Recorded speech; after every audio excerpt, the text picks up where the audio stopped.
Il est merveilleux. Il est merveilleux. J'aime la louange. Devant Jéricho, il a fallu que les hommes louent. Dis à celui qui est à côté de toi, il faut louer. Dis-le bien, il faut louer. Je répète encore, devant Jéricho, il a fallu qu'on loue. On loue avec des bruits, des danses, tout. Hein? Amen. Que Dieu bénisse nos deux sœurs qui ont très bien dansé derrière. Amen. Que Dieu bénisse abondamment.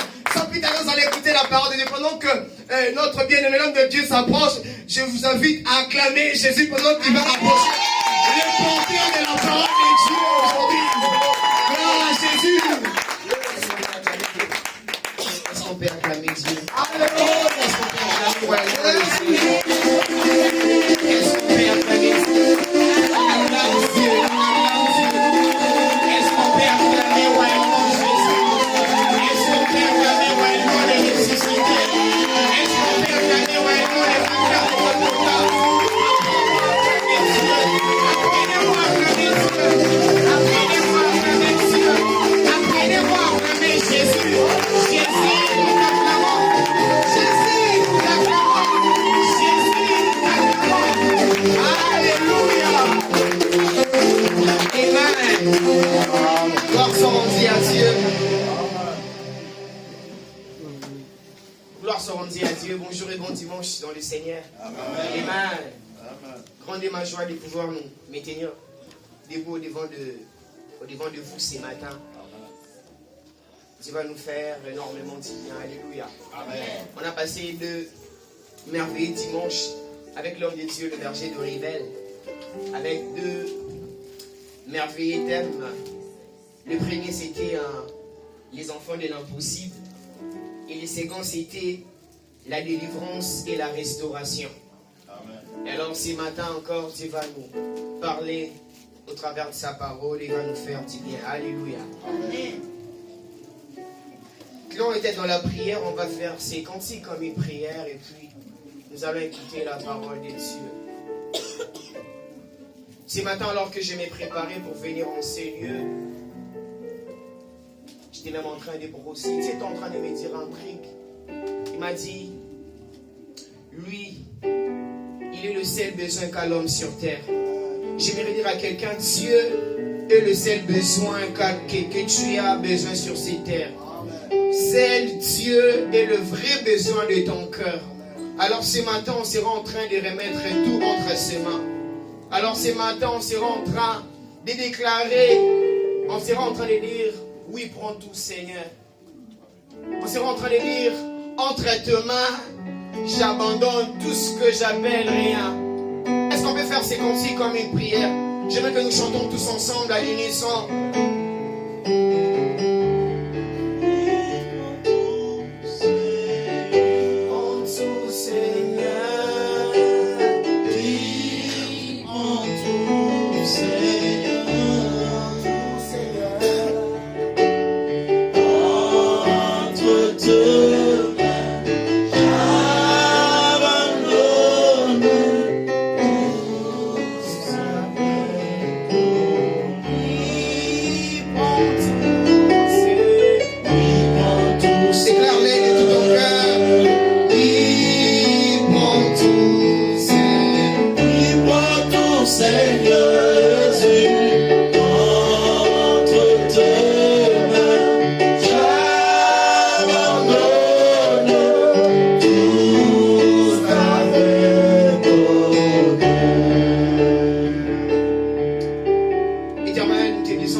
Fais-nous du bien par ta parole.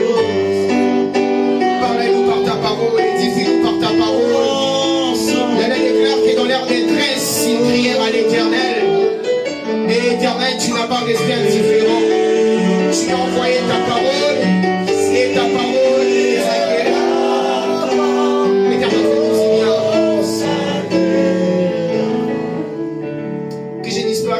toi tu apparaisses. Éternel, ouvre moi, ouvre ma bouche. Parle, ô Dieu, à ton peuple. Plaise à toi, ô Dieu, ce matin, de pouvoir atteindre tes buts ainsi que tes objectifs. Éternel, atteins tes objectifs ce matin. N'y rate personne. Père, je rends tout esprit captif à l'obéissance de ta parole. Et Seigneur, je t'ai pris, ô Dieu, que tu viens parler à ton peuple. Parle à ton peuple dans le nom précieux, glorieux de Jésus. Nous avons ainsi prié. Amen. Est-ce qu'on peut acclamer pour Jésus? Je disais, est-ce qu'on peut acclamer pour Jésus? J'ai demandé si on peut acclamer le roi des rois. Alléluia. Tenons debout pour honorer la parole de Dieu.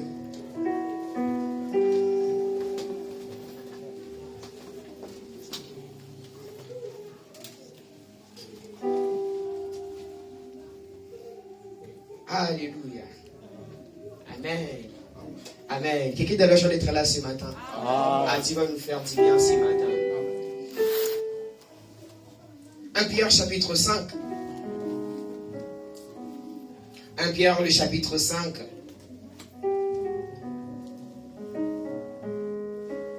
Et nous allons lire à partir du verset 10. La Bible déclare: les dieux de toute grâce qui vous a appelé en Jésus-Christ à sa gloire éternelle, après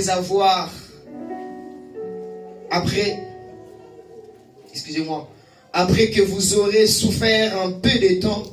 Si c'est ta Bible, tu peux souligner après que vous aurez souffert un peu de temps. Si c'est la Bible, tu peux souligner souffert et un peu de temps. Vous perfectionnera lui-même, vous affermira et vous fortifiera, vous rendra inébranlable. Ma prière est que Dieu puisse te rendre inébranlable. Je disais à quelqu'un que ma prière est que Dieu puisse te rendre inébranlable. La déclare que le Dieu de toute grâce, qui vous a appelé en Jésus-Christ à sa gloire éternelle, après que vous aurez souffert un peu de temps, vous perfectionnera lui-même, vous affermira, vous fortifiera, vous rendra inébranlable. Alléluia. Amen. On peut reprendre place. Gloire soit rendue à Dieu. Je bénis Dieu pour son amour, pour sa grâce, pour les privilèges qu'il m'a fait, qu'il m'a accordé de pouvoir me tenir au devant de vous ce matin. Ce n'était pas facile. D'ailleurs, j'allais écrire au berger que non, un berger, je ne peux pas et tout ça, la santé ne me permettait pas trop. Mais Dieu a fait grâce que je puisse me tenir au devant de vous. Que l'honneur soit à Dieu. Alléluia. Je dis un grand merci à la personne de mon père. Merci beaucoup, papa, pour la marque de confiance. Et je dis merci à toi qui es là. J'ai dit merci à quelqu'un de spécial, de particulier que je vis. Que Dieu te bénisse, Marthe. Alléluia. Alors la thématique que nous allons aborder ce matin est intitulée « Ma souffrance n'est pas éternelle ». Quelqu'un peut le répéter: ma souffrance n'est pas éternelle. Ma souffrance n'est pas éternelle. Est-ce qu'on peut le faire comme une déclaration? Ma souffrance n'est pas éternelle. Alors ma souffrance n'est pas éternelle. Ceci est un message prophétique. Ceci est un message d'encouragement, mais aussi un message de réconfort. Alors pour la première fois que j'avais écouté cette phrase dans mon cœur, c'était en 2020. On était allé faire le suivi d'une sœur. Elle avait des problèmes et tout. Et la sœur était en train de nous expliquer pas mal de choses. Et alors que la sœur était en train de parler, cette phrase est montée dans mon cœur. Mais cette fois-là, ce n'était pas ma souffrance. C'était concernant la sœur. C'était ta souffrance n'est pas éternelle. J'ai dit à la sœur, Dieu m'a dit de te dire, ta souffrance n'est pas éternelle. Mais regarde, dans les jours qui viennent, il y aura ça. Et Dieu va le faire certainement. Et Dieu l'avait fait comme ça. Le 29 octobre, j'étais assis. La petite sœur de la sœur m'a appelé pour me dire que non, toi tu ne sais pas. Ici, ta sœur est en train de se marier. J'ai dit alléluia. Dieu est vivant. Ma souffrance n'est pas éternelle. Ces thèmes, c'est un message prophétique, c'est un message de déclaration, mais aussi un message de délivrance. Alors parlons de la souffrance peut être une souffrance physique, la souffrance peut être une souffrance morale, peut être une souffrance spirituelle. Nous avons beaucoup de sortes de souffrances. Et si je parlerai de la souffrance morale, je pense que la souffrance morale est beaucoup plus attribuée dans ce qu'on appelle stress, le stress. Mais il y a beaucoup de sortes de la souffrance. Il y a la souffrance, on parle de la souffrance à gauche et à droite. Mais j'aimerais dire à quelqu'un que peu importe la durée ou peu importe le poids de ta souffrance, sache que cela n'est pas éternel. Ouais, on va arriver. On va arriver. C'est possible qu'il n'y ait pas encore des amens, mais on va arriver. Il est possible que ta souffrance puisse persister, puisse être compliquée, accablante, je ne sais pas moi, mais sache que ta souffrance n'est pas éternelle. J'aimerais dire à une personne que tout ce qui dure longtemps n'est pas éternel. Amen. Même cette maladie chronique n'est pas éternelle. Amen. On parle français, on a dit éternel, on a dit chronique. Si vous regardez selon le dictionnaire, on dit que non, chronique c'est ce qui dure longtemps, c'est ce qui commence depuis la naissance et tout ça. J'ai oublié un peu la définition, mais je pense que c'est ça. Mais j'aimerais dire à quelqu'un, même ce qui est chronique, cela n'est pas éternel. J'aimerais dire à quelqu'un, ce n'est pas parce que cela a duré longtemps et que cela est éternel. Et il y a encore une chose, c'est que souvent de la souffrance, il y a toujours la délivrance. La Bible déclare, les malheurs atteignent souvent les justes, mais l'Éternel en délivre toujours. J'aimerais dire à quelqu'un, toi qui passes un moment de souffrance, ma prière est que Dieu puisse te délivrer. Ma prière est que l'Éternel puisse te délivrer. La souffrance n'est pas éternelle. La souffrance n'est jamais éternelle. Pourquoi? Parce que il n'y a qu'une personne qui s'appelle l'Éternel. Son nom est Jésus. Son nom est Yoshua Mashiach. Son nom est Jehovah Tchikenu. Ah, l'Éternel qui fait justice. Ta souffrance n'est pas éternelle. J'aimerais dire à quelqu'un que rien de ce qui existe sur cette terre n'est éternel. Aucune chose qui existe sur cette terre est éternelle. Toute chose qui existe sur cette terre, cela est passagère. Ces choses sont passagères. Il n'y a qu'une chose, il n'y a qu'une personne qui s'appelle Éternel. Son nom est Jésus. Il n'y a que Jésus qui ne passera pas. Mais toi, ta souffrance passera. La Bible, je parlerai d'une histoire. La Bible déclare dans Luc le chapitre 7, excusez-moi. Luc le chapitre 11 jusqu'au verset 17. Je demandais Robert de me donner un bon son prophétique. Luc le chapitre 7, le verset 11 à 17. Il s'est passé une chose, c'est parce que la Bible relate l'histoire d'une veuve. Une veuve de Naïm. Et cette veuve, qu'est-ce qui s'est passé? La veuve avait perdu son fils. Elle déclare que l'enfant était son unique fils. Le seul que la femme avait. Et il s'est passé que non, l'enfant est mort. Et parce que l'enfant était mort, ils se sont décidés d'aller enterrer l'enfant. Et il s'est passé une scène bizarre dans ce passage de la Bible. Alors qu'ils étaient en train d'aller enterrer l'enfant, il se passe que le cortège de le fils unique qui était mort s'est croisé avec le cortège de le fils unique qui est vivant. Son nom est Jésus. Là, il déclare qu'ils étaient en train d'aller pour enterrer cette fille. Ce fils, pardon, excusez-moi. C'était déjà fini pour lui. L'espoir était déjà perdu. Tout était déjà fini. Mais il se passe que juste dans l'entrée de la ville, alors qu'ils étaient en train de sortir pour aller enterrer le fils, et il y avait le cortège de Jésus qui arrivait. Et c'est par là le miracle s'est passé dans la vie de cet enfant. J'aimerais dire à quelqu'un, il ne sait pas ce que tu sois en train de souffrir, c'est parce que tu passes un moment de souffrance, mais sache-le que la délivrance est toujours certaine. Peu importe ta souffrance, sache que la délivrance est certaine. Jean le chapitre 9, la Bible relate l'histoire d'un aveugle à la naissance. Elle déclare que cet homme est né aveugle. Il n'a jamais vu. Il est né aveugle. Jean chapitre 9, on peut le lire à la maison. Il se passe que les disciples de Jésus ont vu cet homme et il s'est questionné, il s'est posé la question, mais maître, pourquoi cet homme est-il aveugle? Est-ce que c'est lui qui a péché? Est-ce que c'est ses parents? Mais j'ai aimé la réponse de Jésus. Il est en train de dire que non, ce n'est pas lui qui a péché, non plus ses parents. C'est juste pour que la puissance de Dieu se manifeste en lui. J'aimerais dire à quelqu'un que ta souffrance a pour objectif que la manifestation de Dieu se voie dans ta vie.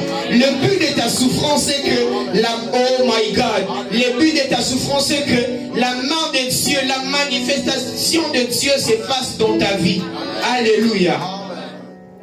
Jésus a dit, ce n'est pas lui qui a péché, non plus ses parents, mais c'est juste pour que la manifestation de Dieu s'efface dans sa vie.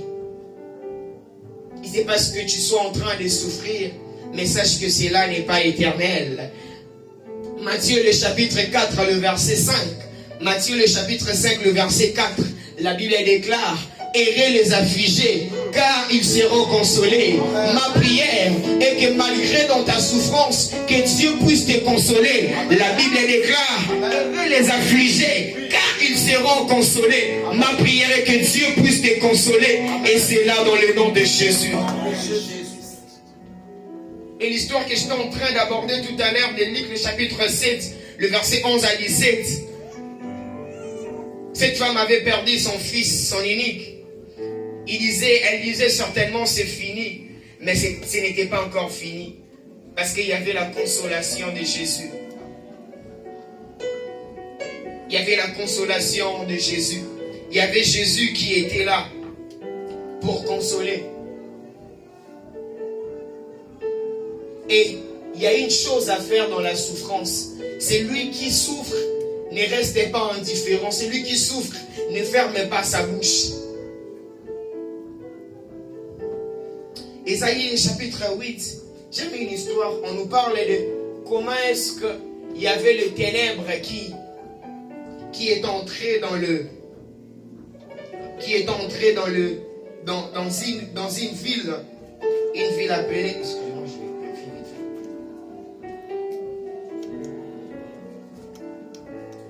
Ésaïe le chapitre 8, oui, je disais.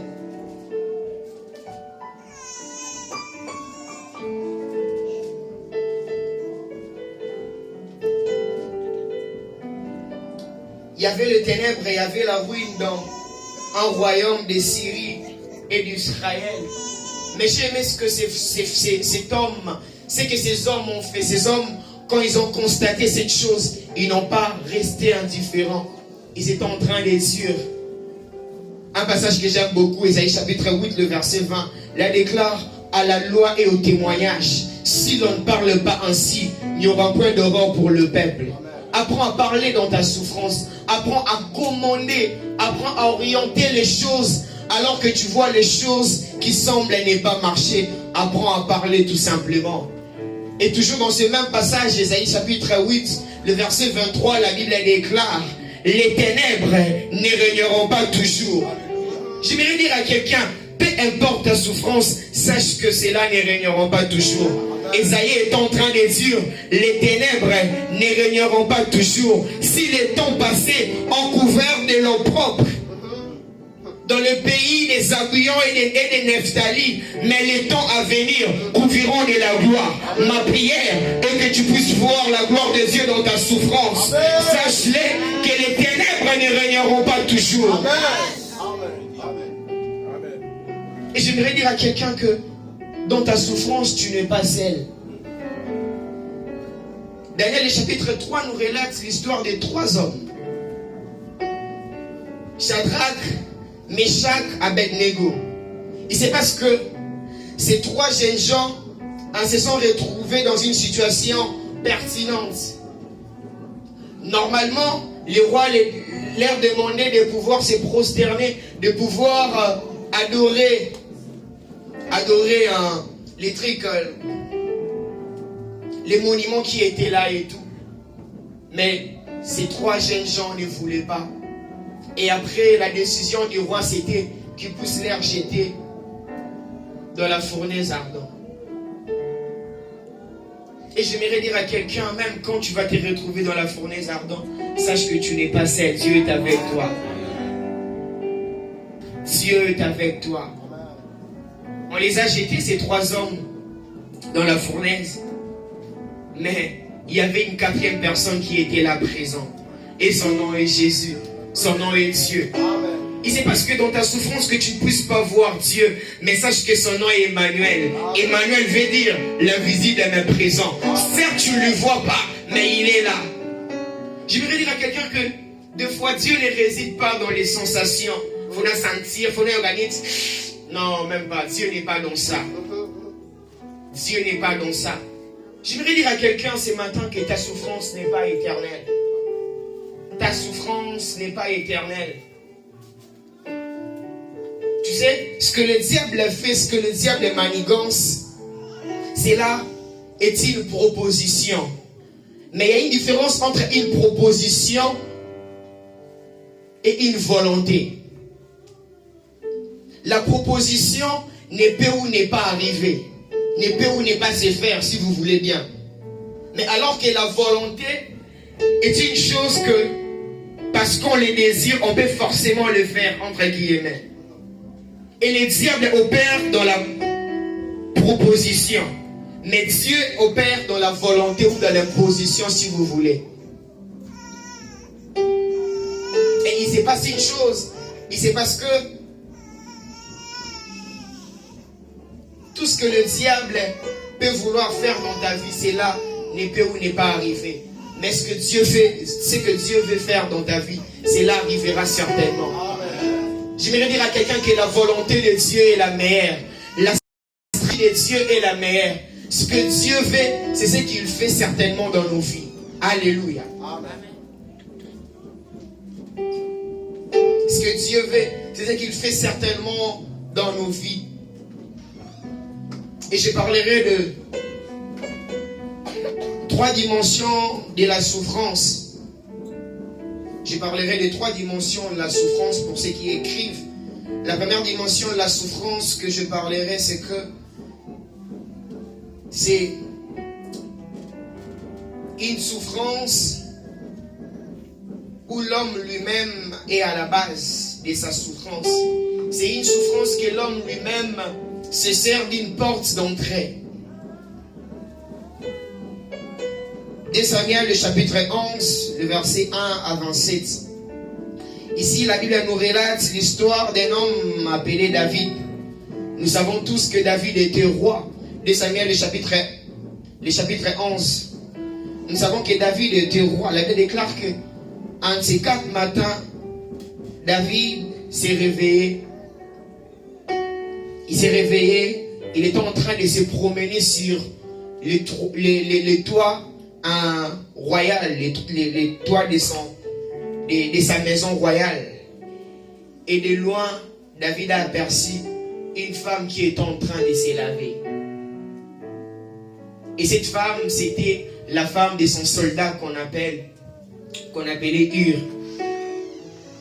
Et la femme, et David, de loin, qu'est-ce qu'il a fait? Il a convoité la femme de son soldat. La Bible précise que le nom de la femme c'est Bathsheba. La Bible précise que Bathsheba était belle de figure, belle de visage.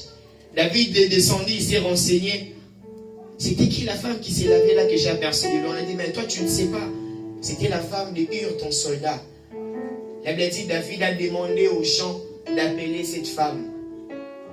Et soudain, David a couché avec cette femme, la femme de son soldat. Et c'était par là que le malheur est entré dans la maison de David. David lui-même était la porte d'entrée de son propre malheur. Il était la porte d'entrée de sa propre détresse. Et il a couché avec la femme de son soldat. Plus loin, qu'est-ce qui s'est passé? David a comploté de manière à ce que son soldat soit mort, afin de récupérer la femme de son soldat.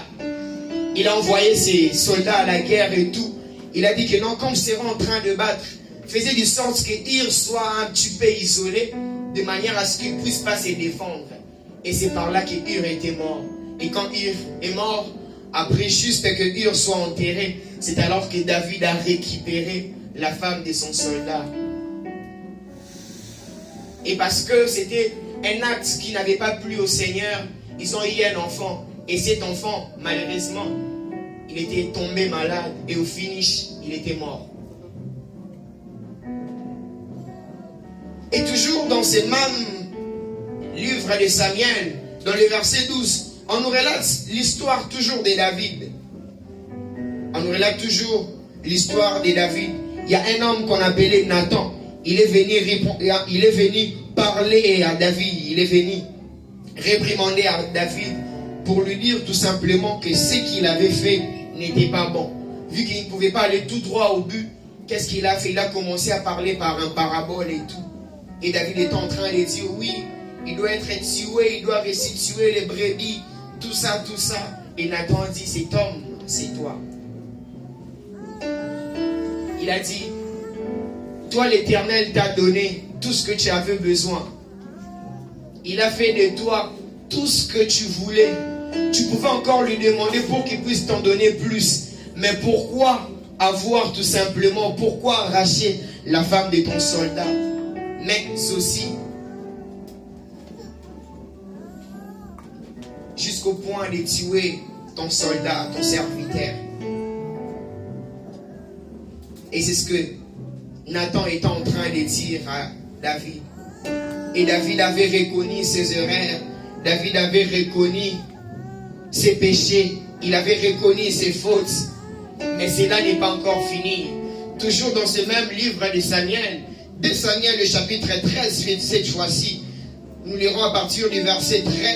De Samuel, chapitre 13, nous lirons à partir du verset 1er jusqu'à 22. On nous parle d'un inceste. Nous sommes en train d'assister dans un inceste des enfants de David. Le commentateur biblique est en train d'expliquer que ces enfants-là, ils étaient genre de demi-frères. Ils avaient le même père qui était le roi David, mais avec des mamans différentes. Et nous sommes en train d'assister dans une scène d'inceste d'un homme, un enfant de David qu'on appelait Amon. La Bible déclare que lui, il était le premier fils de toutes les femmes de David. Donc, il était le présumé héritier. Voilà. Il était le présumé héritier, soi-disant. Qu'est-ce que les gars a fait? Les gars est en train de convoiter sa sœur, sa demi-sœur qui s'appelait Tamar. La Bible déclare, la Bible précise que Tamar, elle était belle de figure et tout. Et le demi-frère est tombé amoureux de sa demi-sœur. Et il s'est passé que non, le monsieur, les gars, il a manigancé Charles comme s'il était malade, tout en exigeant que sa sœur vienne lui servir dans sa chambre. Avec son cousin, Jonab, je ne sais plus, Joab, des choses comme ça. Ils ont manigancé très bien la scène pour qu'il puisse sortir avec sa sœur. Et il se passe que pendant sa souffrance, soi-disant sa souffrance, sa sœur est venue pour lui servir et tout. Et le monsieur, les gars, il a couché avec sa sœur. Ils ont commis l'inceste. Et c'est par là que le malheur a continué dans la maison de David. Et cette fille, Tamar, avait aussi son frère qu'on appelait Absalom. Quand il a vu ça, il a dit, comment est-ce que tu peux déshonorer notre famille jusqu'à ce point? Il a gardé les rancœurs contre son cœur amant. Et France a continué encore dans la maison de David. Il s'est passé que Absalom, il a organisé une fête pour tout simplement se venger des amants. Il a organisé la fête, il a invité tous les enfants de David, tout simplement pour tuer Absalom, pour se venger de sa sœur. Mais si nous arrivons jusqu'à ces points, c'est que la première personne qui a fait de sorte que la souffrance puisse entrer dans sa maison, c'était leur propre père David. Comme nous venons de lire dans 2 Samuel, le chapitre 11. Et il a invité tous les enfants de David. Il sait pas ce que normalement il devait tuer. Il avait même le projet de pouvoir tuer tous les enfants de David. Mais malheureusement, heureusement, c'est pas nous. Il a pu tuer qu'Absalom. David, là où il était en train de pleurer. Comment est-ce que je peux perdre tous mes fils? Comment est-ce qu'il est en train de pleurer et de questionner à Dieu? Mais Absalom s'est vengé de Amon à cause de ce que Amon avait fait à sa sœur. Alléluia. Et je suis en train de dire que non. Ici, nous assistons dans une scène où l'homme lui-même est l'initiateur de sa souffrance. Donc, l'homme lui-même ouvre la porte afin que la souffrance puisse prendre accès. Et c'est ce qui nous a amené dans tout ça. Et le deuxième type de la souffrance que j'aborderai, que je parlerai ce matin, c'est que c'est une souffrance manigancée par le diable, par sa ruse, par sa jalousie. C'est une souffrance que le diable est en train de manigancer, est en train de faire. Exode le chapitre 1er. Exode chapitre 1er.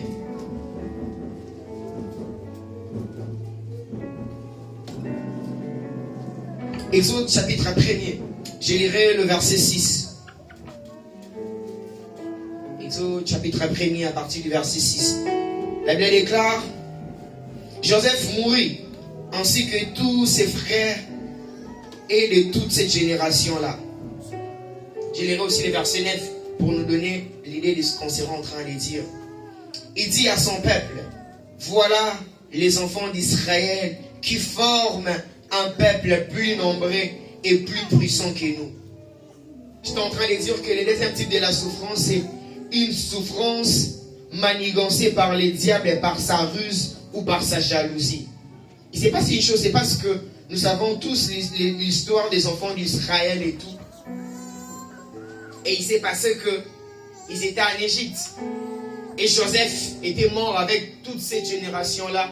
Et il y a eu un nouveau pharaon, un nouveau roi en Égypte qui ne connaissait pas un pharaon. Les pharaons un précédent. Et ce roi pharaon, il a vu que non, les enfants d'Israël étaient en train de s'accroître. Il a vu que non, les enfants d'Israël étaient en train de se multiplier et devenir plus puissants que eux. Et c'est par là a commencé leur souffrance.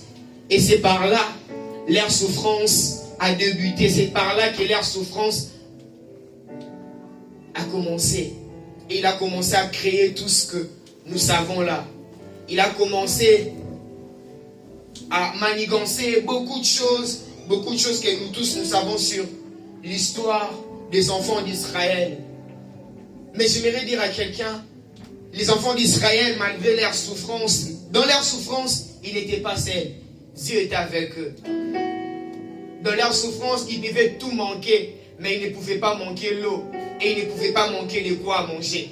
Pourquoi? Parce que Dieu avait fait une promesse à Abraham. Il était en train de lui dire: tu peux tout manquer, mais tu ne manqueras pas le pain et l'eau. Pourquoi? Parce que quand Abraham avait reçu ces trois hommes, d'autres personnes disent que Sarah les avait offert les foufous et tout ça.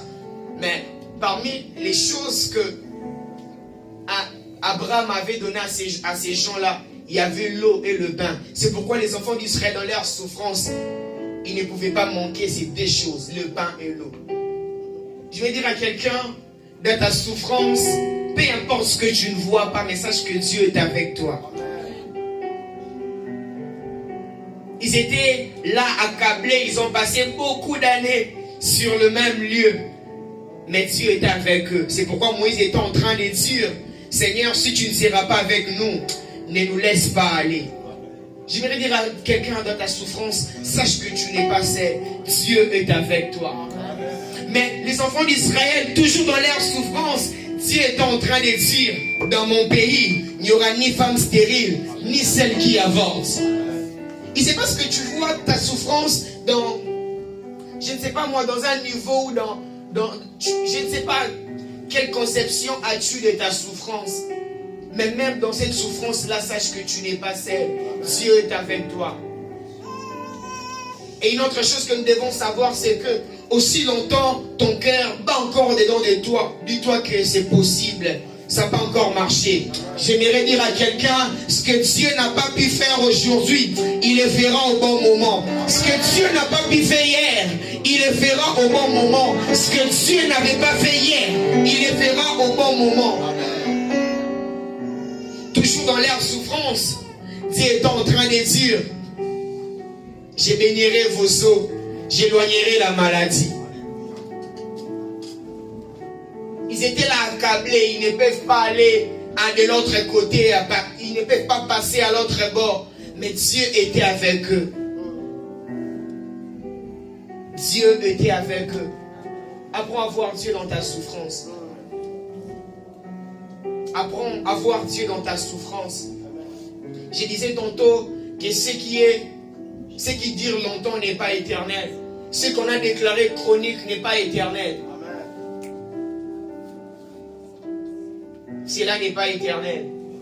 En février 2022, j'étais allé voir un médecin et tout. Il est en train de me dire, ouais messieurs, vous savez là vous commencez à développer un problème cardiaque et tout ça.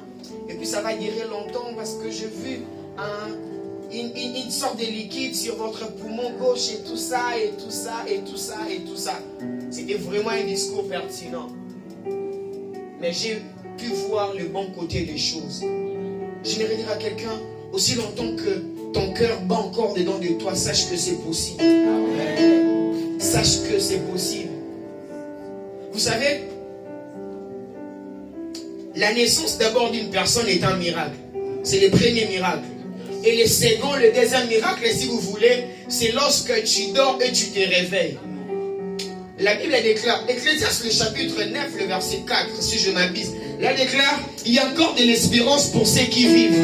Un chien vivant vaut mieux qu'un lion mort. J'aimerais dire à quelqu'un, aussi longtemps que tu es en vie, tu peux encore espérer. Malgré ta souffrance, mais espère encore. Ce que Dieu n'a pas encore fait, il le fera au bon moment. Et c'est là au nom de Jésus. Ouais, certes hier, il n'a pas fait, mais il le fera au bon moment.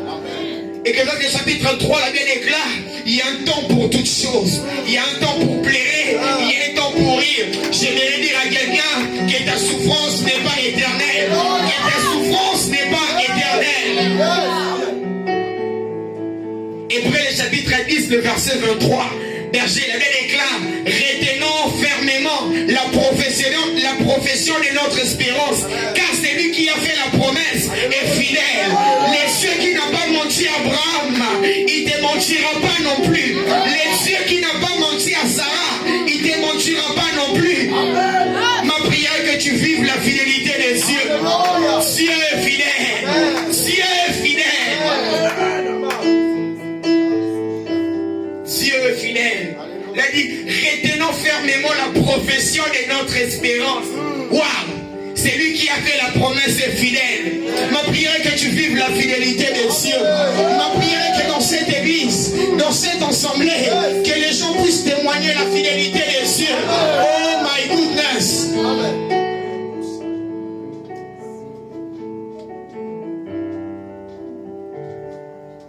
La fidélité de Dieu. La fidélité de Dieu. Ils étaient en train de souffrir, les enfants d'Israël. Mais Dieu est avec eux. C'est pourquoi nous connaissons l'histoire au finish. Déjà la Bible déclare dans Exode, vous avez assez demeuré sur cette montagne. Laisse-moi te dire que tu as assez demeuré sur cette montagne. Que tu as assez demeuré sur cette montagne. Le temps est arrivé que tu quittes de cette montagne. J'aimerais dire à quelqu'un que la montagne n'est pas ta demeure. La montagne n'est pas ta maison. La montagne n'est pas ta demeure. Que tu passes de l'autre côté. Que tu passes de l'autre côté. Quelqu'un peut le répéter, que je passe de l'autre côté. Et je parlerai des troisième type de la souffrance. C'est ici que je vais m'attarder et puis il y aura à boire et à manger. Et c'est par là qu'on va finir. Troisième type de la souffrance pour les gens qui écrivent. C'est une souffrance créée par Dieu. C'est une souffrance créée par Dieu. Généralement, c'est ce qu'on appelle épreuve. Et cela a pour objectif de nous forger, de nous préparer pour la gloire. Je vais dire à quelqu'un, la souffrance que Dieu te fait passer n'a pas pour objectif de te tuer, même pas. C'est juste pour te forger. C'est juste pour, hein? En lingala, on dit, non, je ne sais pas si en lingala, quand on dit, bah, c'est ça. Donc, bah, aiguisé, voilà en français. Donc, c'est ça l'objectif de la souffrance que Dieu te fait parler. Juste pour t'aiguiser. Eh ben, c'est ça. Pour que tu puisses faire face à n'importe quelle chose qui pourra se présenter au devant de toi. Alléluia. Et la souffrance créée par Dieu, ici, nous avons 3 exemples de personnes qui ont fait face à cette souffrance. La première de personnes, c'est notre modèle par excellence qu'on appelle Jésus. Philippiens le chapitre 2. Philippiens le chapitre 2. On est en train de relater l'histoire de Jésus. Et j'étais en train de dire cette souffrance a pour objectif de nous forger, mais aussi de nous préparer à la gloire. On a dit, Jésus s'est rendu obéissant jusqu'à la mort de la croix. Philippiens chapitre 2, le verset 9, elle déclare, c'est pourquoi aussi Dieu l'a souverainement élevé et qu'on lui a donné le nom qui est au-dessus de tous les noms. J'aimerais dire à quelqu'un, il n'y en a pas la gloire sans la souffrance. Accepte encore de souffrir un petit peu. Accepte encore de souffrir un petit peu afin que la gloire puisse venir, afin que la gloire arrive. Là, déclare que Jésus s'est rendu obéissant jusqu'à la mort de la croix. Et c'est pourquoi Dieu l'avait souverainement élevé. Et c'est pourquoi Dieu l'a souverainement élevé. Et le deuxième exemple que je parlerai dans mon message, c'est la femme qu'on appelait Sarah. Genèse le chapitre 16. Permets-moi de lire. Genèse le chapitre 16. Je lirai le verset 20. Je lirai le verset 2. Là, elle déclare, et Saraï dit à Abraham, voici l'Éternel m'a rendu stérile. Viens, je t'ai pris vers ma servante. Peut-être aurais-je par elle des enfants. Abraham écouta la voix de Saraï.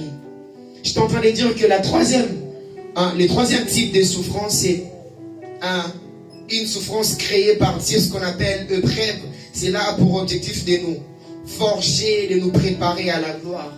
Ici, en fait, la souffrance de Sarah, c'était pas lié à un membre de sa famille ou à sa belle famille, si vous voulez. Mais la souffrance de Sarah, l'initiateur de la souffrance de Saraï, si vous préférez bien, c'était Dieu lui-même. Là, il déclare que l'Éternel a rendu Sarah stérile.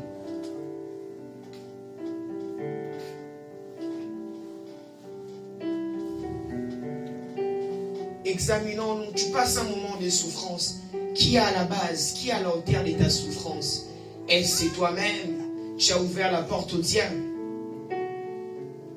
Est-ce un combat qui se présente, comme j'étais en train de dire, que c'est que le diable est manigance par sa ruse?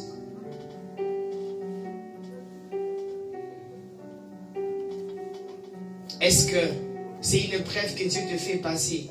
Essaye un peu d'examiner ta souffrance. Essaye un peu de comprendre. Il est important d'avoir les discernements dans la vie. Afin de pouvoir comprendre. Afin de pouvoir comprendre tout ce qui se passe. Et la troisième personne que je parlerai, c'est Anne. La Bible déclare que c'est l'Éternel qui a rendu Anne stérile. C'était pas Elkana son mari, c'était pas Pénina sa rivale, mais c'était Dieu lui-même. Et cela n'avait pas pour objectif de pouvoir tuer Anne, mais c'était dans l'objectif de pouvoir forger Anne et de lui préparer à la gloire. Et c'était le même cas avec Sarah. Dieu avait rendu Sarah stérile, mais c'était pas pour la détruire ou pour la faire quoi que ce soit, mais c'était juste pour la forger et la préparer à la gloire.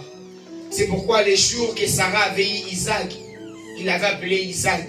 Isaac qui veut dire l'Éternel m'a fait sourire. Ma prière est que même dans ta souffrance, que Dieu puisse t'accorder les sourires.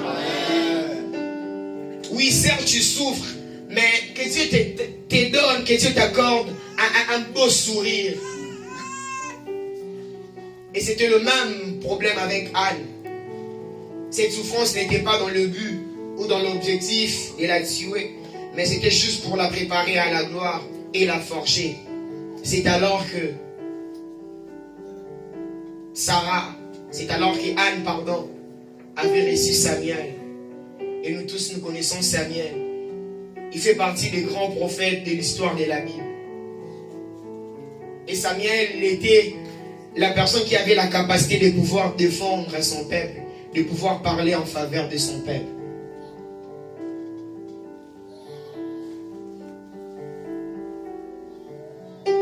J'aimerais dire à quelqu'un, il ne sait pas ce que tu passes un moment de trêve, mais ne fuis pas, reste là. Cela ne va pas te tuer. C'est là pour objectif de te former, de te forger. J'aimerais dire à quelqu'un, cours ta course, apprends à courir ta course. Koki Maté, cours ta course. Cours ta course, tu n'es pas seul, c'est toi. Ce que tu vois là, Dieu sait et il est avec toi. J'aimerais dire à quelqu'un que le match de ta vie est comme une rediffusion entre les yeux de Dieu. Ce que tu traverses là, Nzambe déjà mon amour. Apprends à courir ta course. Et sache que dans ta souffrance, tu n'es pas seul. Sache que dans le bref que tu passes, tu n'es pas seul. Dieu est avec toi. Dieu est avec toi. Job chapitre 5, le verset 17.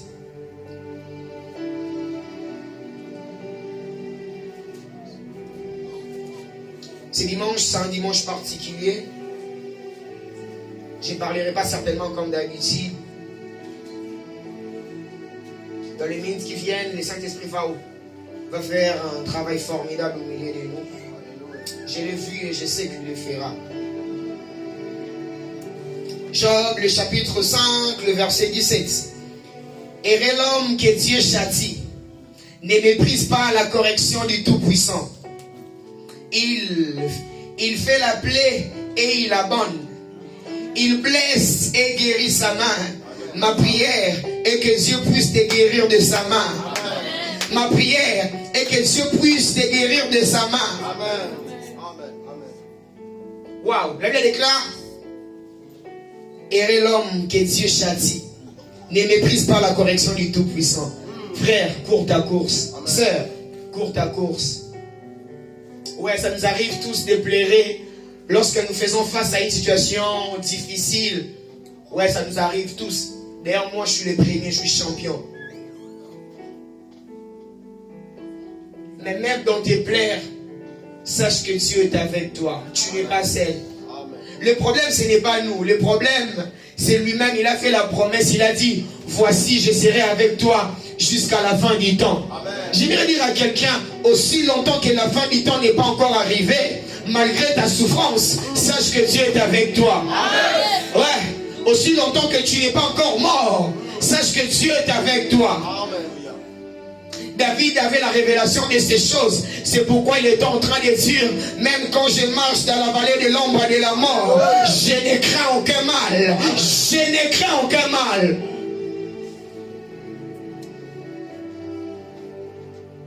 Je ne crains aucun mal, car tu es avec moi. Ta houlette, c'est ton bâton, me rassure. Tu n'es pas seul, l'Éternel est ton berger. et des choses à faire lorsqu'on est dans la souffrance. La première des choses à faire pour les gens qui écrivent, celui qui est dans la souffrance ou lorsqu'on est dans la souffrance, la première des choses à faire, c'est de croire en Dieu. La foi. Marc, le chapitre 5, le verset 25 à 34, la mère relate l'histoire d'une femme à la perte de sang. On n'a pas cité son nom. On ne sait même pas comment elle s'appelle. On ne sait pas son nom de famille, ni non plus son prénom. Mais la Bible a fait mention de cette femme à cause de sa foi. Cette femme a créé une démarcation dans la Bible à cause de sa foi. Car elle se disait en elle-même, si je puis seulement toucher les pans de sa robe, je serai guéri. Amen.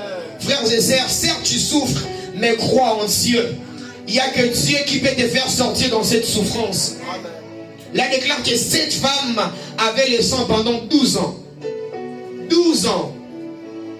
Nous le savons, ça se passe 2 jours, quelques jours, je ne sais pas moi. Mais c'est chaud quand même. Alors pendant 12 ans. Mais cette femme n'a pas arrêté de se croire. Elle était en train de dire en elle-même, si je puis seulement toucher les pans de sa robe, je serai guéri. Je serai guéri. Celui qui est dans la souffrance doit croire. Celui qui est dans la souffrance a l'obligation de croire. A l'obligation d'avoir un regard particulier dans ce qu'il traverse.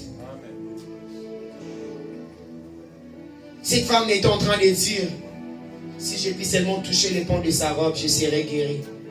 Certainement elle était fatiguée comme toi. Certainement elle était fatiguée comme moi. Certainement elle est allée à gauche, à droite. Certainement elle a fait 20 tours aux urgences comme moi. Mais elle n'a pas arrêté de croire. Mais elle n'a pas arrêté de croire. Certainement les aides-soignants de l'hôpital de la Fontaine, quand ils me voient, mais toi on t'a déjà vu, mais elle n'a pas arrêté de croire. J'aimerais dire à quelqu'un, ce que Dieu n'a pas pu faire hier, il le fera au bon moment. Ce message n'est pas seulement le vôtre, et aussi le mien. Si porté certainement, vous me verrez fondre à larmes. Mais ce matin, c'est un matin de délivrance. Oui, malgré sa souffrance, mais elle n'a pas arrêté de croire. Elle disait, si je puis seulement toucher les pans de sa robe, je serai guéri. Je serai guéri. Oui, il est possible que tu passes par des moments difficiles, mais n'arrête pas de croire. Il est possible que tu sois exposé dans des problèmes compliqués, dans des situations difficiles de la vie, mais n'arrête pas de croire, frère. Mais n'arrête pas de croire, sœur. N'arrête pas de croire. N'arrête pas de croire. Il est possible que tu fasses le va-et-vient comme moi. On me demandait, tu viens toujours pour le même problème. Mais la foi est toujours là. La Bible déclare, nous ne sommes pas de ceux qui se retirent pour se perdre, mais nous sommes de ceux qui ont la foi pour sauver leur âme. Ah! Jésus. Ah! Je me disais à mon âge, moi, cardiaque, mounene, kiloté. Cardiaque, ça vient d'où? Mais mieux que ça, Dieu fidèle. Mieux que ça, Dieu fidèle. J'aimerais dire à quelqu'un, ce qui est impossible aux hommes, cela est possible à Dieu. Ce qui est incurable, Dieu peut le faire. Dieu peut le faire. Tu peux encore croire. Tu peux encore espérer. Tu peux encore espérer. Dieu n'a pas encore fini avec toi. J'aimerais dire à quelqu'un, les perspectives sont bonnes. Matches à bien. Continue à croire. Continue à croire. Alléluia. Continue à croire. Continue à croire. Ouais, je reconnais, certes, c'est insupportable. Oui, comme moi. Une douleur au cœur partie gauche qui ne descend, qui ne s'apaise même pas. Tu peux prendre tout ce que tu veux comme comprimé. Quand tu vois à l'hôpital, on te dit, monsieur, tu es venu pour le même problème. Oui. Il est possible que tu sois répété à cause de ta situation. Il est possible que tu sois répété à cause de ta maladie. Il est impossible que tu sois répété à cause de ton problème. Mais sache que Dieu est vivant. J'en étais en train de dire, mon rédempteur est vivant. Il s'élèvera le dernier. Ma prière est que Dieu puisse s'élever. Ma prière est que Dieu s'élève dans le nom de Jésus. Dans le nom de Jésus. Ma prière est que dans ta souffrance, que tu puisses voir Dieu. Papa Mary, Job est en train de dire, mon oreille a entendu parler de toi, mais mes yeux t'ont vu. Ma prière est que tu vois Dieu même dans ta souffrance. Tu attends écouter parler de lui. Ma prière est que tu le vois. Ma prière est que tu le vois. Ma prière est que tu le vois. Ma prière est que tu le vois. La souffrance n'est pas éternelle. La souffrance n'est pas éternelle. La souffrance n'est pas éternelle. Ça m'arrive des fois, on me dit, Joe, si cette douleur commence, tu n'as qu'à aller à l'hôpital. Je dis, non, je ne peux pas. Il suffit que j'arrive à la porte, même l'heure vigile. Tout le monde savent que non.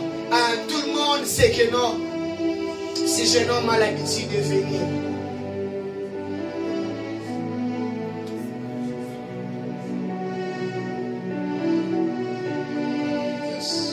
Dieu fidèle. Dieu fidèle. Ma prière est que tu vives la fidélité de Dieu. Ma prière est que Dieu puisse te délivrer.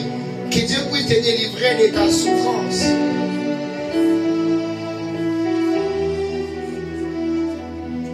Jean, le chapitre 5.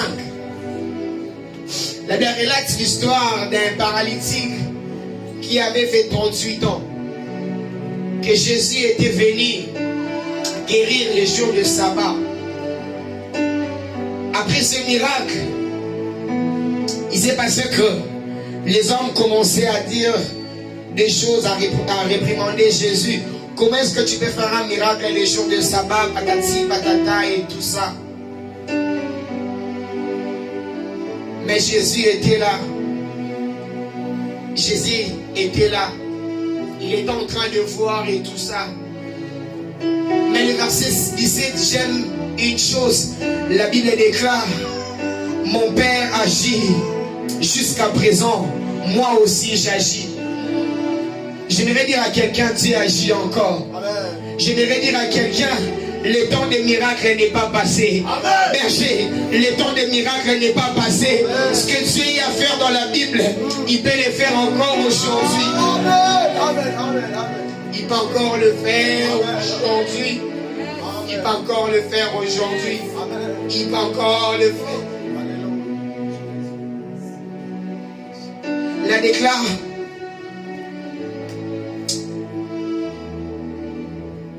La Bible déclare que Dieu, Jésus, est le même hier, aujourd'hui et éternellement. J'aimerais dire à une personne que les miracles se conjuguent à 3 temps. Les miracles se conjuguent à 3 temps. Les miracles peuvent se conjuguer au passé. Les miracles peuvent se conjuguer au présent. Les miracles peuvent se conjuguer au futur. Ce que tu n'avais pas vu hier, tu peux le voir aujourd'hui. Ce que tu n'as pas vu aujourd'hui, tu peux le voir demain. Et c'est là au nom de Jésus. J'aimerais dire à une personne, la vie n'est pas seulement une succession de mauvaises choses. La vie n'est pas seulement la succession de mauvaises choses. Non, non. Proverbe le chapitre 27, le verset 1er, la Bible dit, ne t'invente pas du lendemain, car tu ne sais pas ce qu'un jour peut enfanter. J'aimerais dire à une personne, un jour peut enfanter la gloire, un jour peut enfanter les miracles, un jour peut enfanter la consolation. Un jour peut enfanter la consolation. Un jour peut enfanter la consolation. Un jour peut enfanter la consolation. Le bagaka nzamba kufa ça pourtant c'est quoi. Le bagaka yesu akenda na kunda pe kunda emela e. Un jour peut enfanter la consolation. Oui, ne défonce pas du lendemain car tu ne sais pas ce qu'un jour peut enfanter. Proverbe chapitre 27, le verset 1er. Ouais, mais ce n'est pas que tous les jours est une succession de mauvaises choses. Non, non, non. Non, non, non. Un jour peut enfanter la gloire. Un jour peut enfanter la délivrance. Un jour peut enfanter la consolation. Un jour peut enfanter la consolation.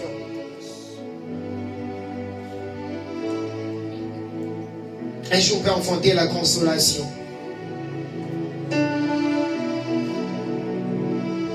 Continue de croire. Espère encore en Dieu. Espère encore. Essaye de voir les bons côtés des choses. Les bons côtés des choses. Un jour peut enfanter la consolation. Ma prière est que Dieu puisse nous consoler. La Bible déclare dans Ésaïe, berger, la Bible dit: consolez, consolez mon peuple, dit l'Éternel. Je leur donnerai au double de leurs péchés. J'aimerais dire à quelqu'un: laisse que Dieu puisse te donner au double de tes péchés. Laisse que Dieu puisse te donner au double de tes erreurs. Laisse que Dieu puisse te donner au double de tes fautes. Agée le chapitre 2, le verset 9. La Bible déclare: la gloire du second maison sera supérieure que celle de la première. Dit l'Éternel désormais. Le temps est arrivé que la gloire de Dieu puisse apparaître dans nos vies. Amen. Ainsi, je déclare au prophète que la gloire de Dieu apparaisse dans ta vie. Amen. Il est possible que tu souffres, amen, mais la gloire de Dieu apparaîtra. La Bible déclare: si les temps passés ont couvert de l'opprobre, mais les temps à venir couvrira de la gloire. Je vois la gloire de Dieu arriver dans ta vie. Je vois la gloire de Dieu entrer dans ta vie. Et c'est là au nom de Jésus. Et c'est là au nom de Jésus.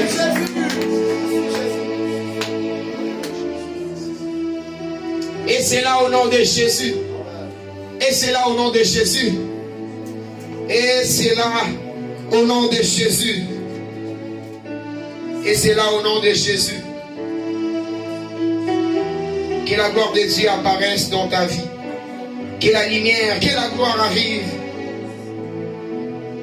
Et la deuxième et la dernière des choses que celui qui souffre doit faire, celui qui souffre doit chercher Dieu.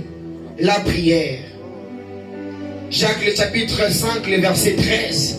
La Bible déclare: quelqu'un parmi vous est-il dans la souffrance qu'il prie? J'aimerais dire à quelqu'un que la souffrance est une école de prière.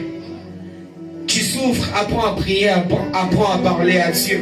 Ça m'arrive même quand je fais 50 tours aux urgences, mais ça m'arrive de parler à Dieu. Ça m'arrive de rabâcher les baka, car je sais que mon Rédempteur est vivant et il s'élèvera les derniers. Et il s'élèvera les derniers.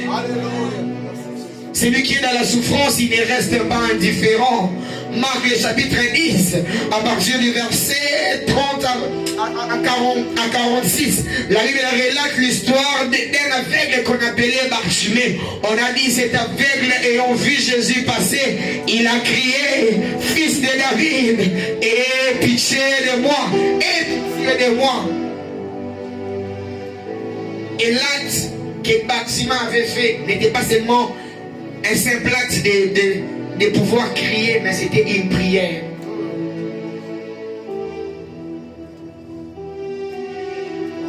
Je disais tantôt que la souffrance est une école de prière.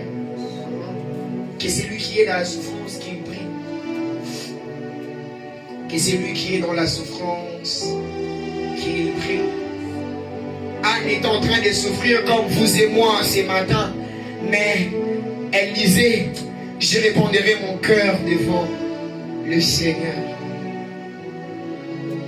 Et la Bible déclare: lorsqu'on tourne à lui les regards, on est rayonné de joie. Le visage ne se couvre plus de la honte.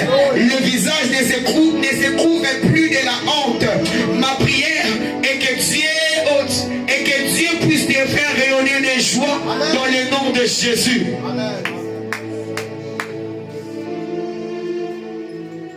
Que celui qui est dans la souffrance, qu'il prie. Apprends à parler à Dieu. Même dans ta souffrance, apprends à parler à Dieu. Apprends à parler à ton Créateur. Apprends à te remettre à ton Créateur. Apprends à parler à Dieu, à t'en remettre à ton Créateur. Ton Créateur. Ton Créateur. Anne disait, je répandrai mon cœur au devant de Dieu. Et c'est alors que les miracles étaient indispensables dans sa vie. Ma prière est qu'à chaque fois que tu seras en train de répandre ton cœur, que les miracles soient indispensables dans ta vie.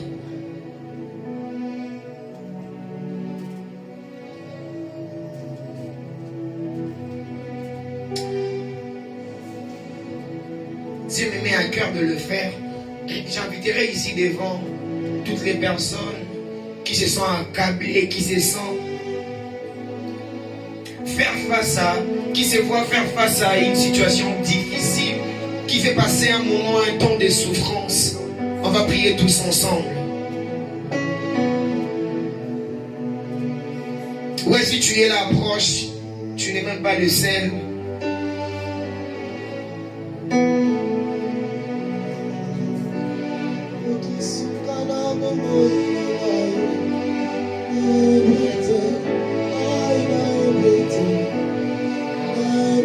Et devant nos voix de partout, nous serons en train